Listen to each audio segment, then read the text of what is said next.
ಏನೋ ನನ್ನ ಅವಶ್ಯಕತೆ ಇರಲಿಲ್ವೇನೋ ಅದಕ್ಕೆ ನನ್ನನ್ನು ಕೈಬಿಟ್ಟಿದ್ದಾರೆ ಅಂತ ಮೈಸೂರಿನಲ್ಲಿ ಮಾಜಿ ಸಚಿವ ಮಂಕಾಳ ವೈದ್ಯ ಬೇಸರ ವ್ಯಕ್ತಪಡಿಸಿದರು. ನನ್ನ ಅವಶ್ಯಕತೆ ಅವ್ರಿಗೆ ಇರಲಿಲ್ಲ ಅಂತ ಅನ್ಸುತ್ತೆ, ಅದಕ್ಕೆ ಲಾಸ್ಟ್ ಮೂಮೆಂಟ್ ಅಲ್ಲಿ ನನ್ನನ್ನು ಕೈಬಿಟ್ಟಿದ್ದಾರೆ ಅಂತ ಚಾಮುಂಡಿ ಬೆಟ್ಟದಲ್ಲಿ ಮಾಜಿ ಸಚಿವ ಮಂಕಾಳ ವೈದ್ಯ ಬೇಸರ ವ್ಯಕ್ತಪಡಿಸಿದ್ರು. ಕಡೇ ಕ್ಷಣದಲ್ಲಿ ನನ್ನನ್ನು ಕೈಬಿಟ್ಬಿಟ್ರು ಸಚಿವ ಸ್ಥಾನದಿಂದ. ಸಿಎಂ ಕಾಲ್ ಮಾಡಿ ಮಲ್ಲಣ್ಣ ಅವ್ರಿಗೆ ಅವಕಾಶ ಕೊಟ್ಟಿದ್ದೀವಿ ಅಂತ ಹೇಳಿದ್ರು.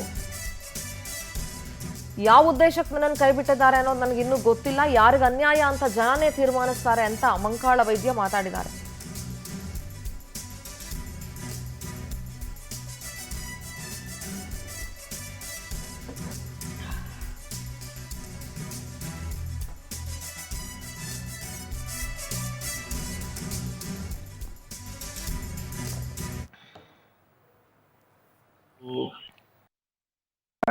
ಅಥವಾ ನಮ್ಮ ಮುಖ್ಯಮಂತ್ರಿಗಳು ಏನೋ ನಿರ್ಧಾರ ಮಾಡಿದ್ದಾರೆ. ಮುಖ್ಯಮಂತ್ರಿಗಳು ಫೋನ್ ಮಾಡಿ ಹೇಳಿದ್ರು, ಒಂದು 10 ಗಂಟೆಗೆ ಹೇಳಿದ್ರು, ಕ್ಲಿಯರ್ ಆಗಿದೆಪ್ಪ, ರೆಡಿ ಆಗಿದೆ.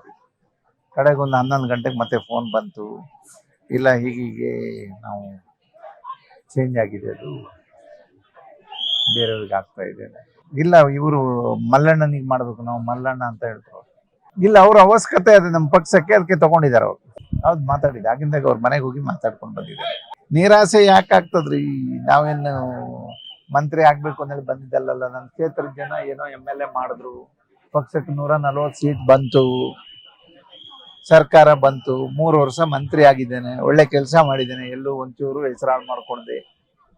ನನ್ಗೇನ್ ಕೆಲಸ ಕೊಟ್ಟಿದ್ದಾರೆ ಅದನ್ನ ಕರೆಕ್ಟ್ ಆಗಿ ಮಾಡಿದ್ದೇನೆ. ಈಗ ಇಡೀ ರಾಜ್ಯದಲ್ಲಿ ಅಲ್ಲಲ್ಲಿ ಗಲಾಟೆ ಮಾಡ್ತಾ ಇದ್ದಾರೆ.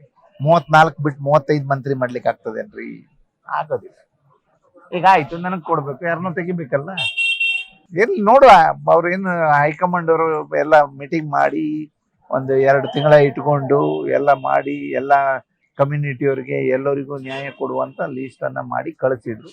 ಅದ್ರಲ್ಲಿ ವ್ಯತ್ಯಾಸ ಆಗಿದೆ, ನೋಡು.